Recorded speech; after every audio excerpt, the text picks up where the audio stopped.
Salamны адай туура айтуу. Биринчиден. Ассаламу алейкум. Экинчиси болсо, бирөө сизге салам берсе, ва алейкум салам деп жооп берүү. Ал эми андан узагыраак кылсаң, мисалы, ассаламу алейкум десе 10 сооп жазылат.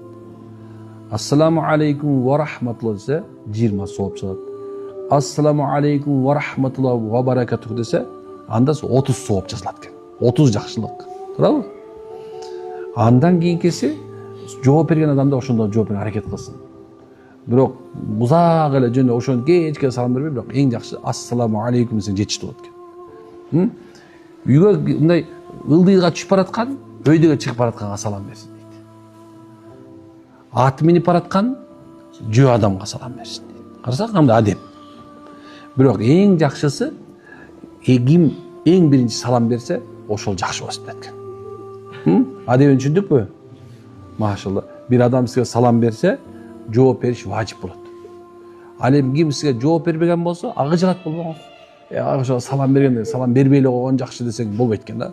Салам берип кое бер, андан да жакшылар айлык алып аткан болот экен. Кимдер? Периштелер, машалла.